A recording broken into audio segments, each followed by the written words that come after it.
Welcome back sa radio show ninyong walang title para may maganda at fresh na DJ. O, wag ka na kumontra. Kukontra pa eh. Alam mo sa'yo, Tolits, dapat ngayong 2024, ang New Year's resolution mo, wag ka na kumontra sa akin, ha? Kasi totoo lang din naman yung mga sinasabi ko, umuo ka na lang. O, ulitin ko. Welcome back sa radio show ninyong walang title pero may young and fresh na DJ at may topic for today. Wala pong iba yan, Sexy Megan. Eto, nabigay ko na yung pag-uusapan natin ngayong umaga. Ayan, ngayong we are on our third day of the year. Alam ko parang kailan lang, December 31. Pare-pareho tayo nagre-ready for medianoche. Tapos eto na, January 3 na. Parang teka lang sandali, bakit ang bilis? Diba? So ngayong araw na to, importante na kapag ka nagsisimula ang taon, diba, siniset natin yung mga priorities natin para alam natin kung ano yung uunahin natin. Ganun dapat, diba? Kung hindi mo alam yon, ayan, sinasabi ko na sa'yo, dapat you know your priorities para alam mo kung ano yung mga bagay na mas bibigyan mo ng pansin, mas bibigyan mo ng lakas, panahon, oras, energy, and everything. Ganon!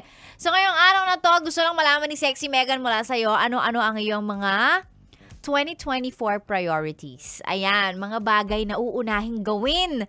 Nasa tuktok, nasa number 1 ng inyong mga to-do list ngayong 2024. Priorities for 2024, mga B. Sana meron. Kung wala, okay lang, no pressure. Yan, no pressure, okay lang kung wala. If living day to day, day by day ang priority mo, yun lang yung talagang at the moment, nasa isip mo, okay lang, no judgment. No pressure. Buhay mo yan eh. Diba? Huwag ka naman. Pero syempre, dun sa mga meron, edi share mo na ano ang iyong mga 2024 priorities para makakopya kami. Kaming mga walang direksyon sa buhay. Ganun. Ayan, ang mga sagot mo ay send sa ating Facebook, Yes The Best Manila, or mas maganda ko sa page ko, Sexy Megan. Ayan, i-share nyo yung mga priorities nyo, mga gusto nyong gawin, ano, na kumbaga, non-negotiable. Mga non-negotiable stuff na gusto nyong tapusin, gawin ngayong 2023. 2024. Ano ba yan?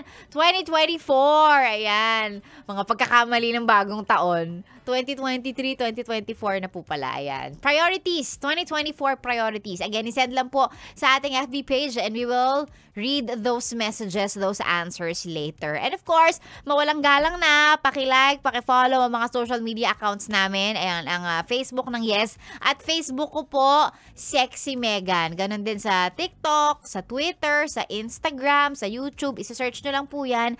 Sexy Megan, pwedeng-pwedeng i-like, pwedeng-pwedeng i-follow, subscribe, ganon, stalk, like mo lahat ng post, ganon.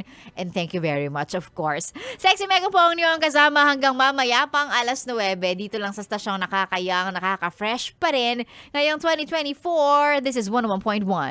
Yes, the best. Good morning!